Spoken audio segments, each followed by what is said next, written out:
Salut, c'est Ben et bienvenue dans cette vidéo où l'on va tester le contrat intelligent que l'on vient de créer dans notre ancienne vidéo. Alors, ici au niveau des tests, vous avez un fichier sampletest.js. On va tout simplement supprimer tout ce qu'il y a dedans. Et on va écrire là-dedans const ithers. On aura besoin de la librairie ithers pour interagir avec le contrat intelligent est égal à require de hard@. OK. Et on aura aussi besoin de la librairie expect qui est finalement dans Chai qui va nous permettre ici de faire les tests.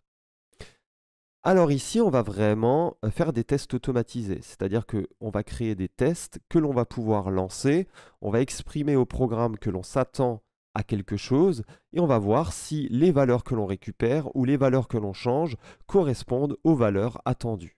Alors déjà une chose à savoir ici, c'est que pour déclencher des tests, il faut faire npx hard@ test hard @test dans la ligne de commande. Et puis là, ce que va faire du coup hard@, c'est compiler votre contrat intelligent. Voilà, ça vient de le compiler. Et ensuite, ça va déclencher les tests. Alors pour le moment, on n'a pas encore ici réalisé les tests. Donc on n'a pas vraiment ici de tests qui passent ou qui ne passent pas. Mais vous voyez déjà un aperçu de ce que l'on va obtenir. On va obtenir le coût en gaz de chaque fonction que l'on va tester ici dans notre fichier sample-test.js, ainsi que est-ce que nos tests fonctionnent, passent ou pas. Donc ici, je vais venir décrire mes tests. Je vais appeler ben bk nft collection test. Et ça va être une fonction. Et là-dedans, on va écrire du coup nos tests. Alors, avant tout, ce qu'il me faudra ici, c'est des comptes. Alors, attention, c'est before a5 function. Là, je vais avoir besoin finalement de count de test, donc de compte de test. Ce que je vais faire, c'est que je vais me connecter avec certains comptes aux fonctions. Donc, je vais déclencher des fonctions à partir de certains comptes. Le compte qui va être propriétaire du contrat intelligent, mais aussi d'autres comptes qui ne seront pas propriétaires du contrat intelligent. Et ça va me permettre de voir si, par exemple, est-ce que je peux changer le prix ou pas si je suis le propriétaire ou pas. Bien sûr, si la personne qui va appeler cette fonction est propriétaire du contrat intelligent, elle pourra changer le prix. Mais si elle n'est pas propriétaire du contrat intelligent, a priori, elle ne pourra pas changer le prix. Donc ici, je vais récupérer des comptes de test. Je vais récupérer déjà le owner, donc le propriétaire du contrat intelligent, et encore deux autres adresses qui vont me permettre ici de faire des tests. Est égal à await ithers.getSigners. Donc là, je récupère vraiment des signeurs. Donc vous allez voir, quand je fais un console.log de this.addr1.address, on devrait voir ici le console log avec du coup l'adresse du signeur this.addr1. Alors oui, juste attention, quand vous faites un console log dans le before, vous ne voyez pas de résultat. Donc on fera ce test un peu plus tard, c'est pas grave.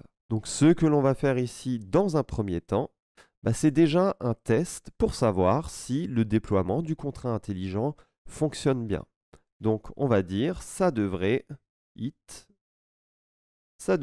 déployer ici le contrat intelligent.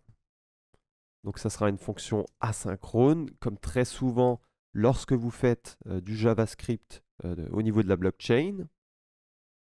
Et ici, par exemple, je vais pouvoir faire un console.log de this.addr1, juste pour voir un peu qu'est-ce que j'ai dans cette variable qui représente un signeur.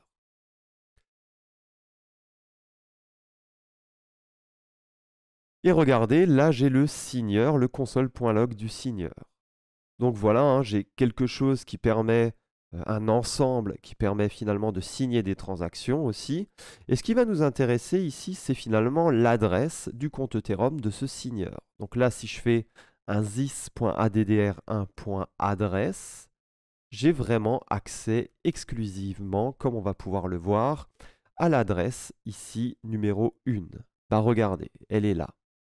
Donc ce que je peux faire, c'est aussi un console.log de this.addr2.adresse ici. Et je vais avoir du coup deux adresses Ethereum où j'ai accès finalement à ces comptes Ethereum. Et je vais pouvoir mettre finalement ces adresses dans un tableau équipe que je vais passer ensuite au constructeur ici de ce contrat intelligent. Donc et ensuite on pourra voir quand on va déclencher la fonction release all que ces adresses ont en effet plus d'Ethereum qu'avant puisqu'ils ont réceptionné les gains de la collection de NFT. Donc ici je vais mettre dans ce tableau la première adresse mais aussi la deuxième adresse. Et à partir de ce moment-là, je vais pouvoir enlever le console log puisque j'ai récupéré les deux adresses. Ensuite, on va mettre le team shares qui est un tableau. On va dire que la première adresse du tableau ci-dessus va obtenir 70% des gains et la deuxième 30% des gains.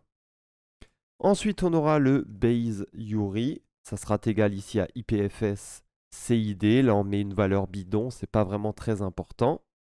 Et on va faire un this.contract est égal à await hre.ethers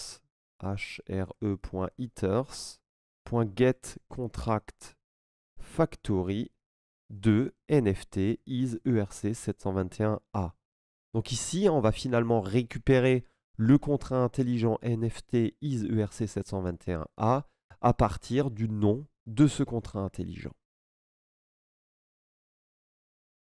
Ensuite, on va faire un this.deployed contract.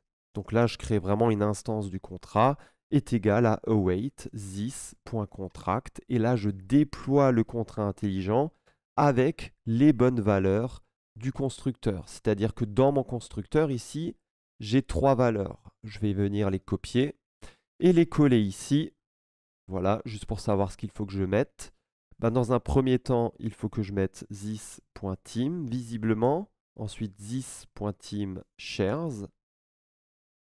Et pour finir, le base URI. OK. Donc là, this.base URI. Et là, on va voir si effectivement on arrive à déployer ce contrat intelligent en lançant nouveau la commande npx hardhat test.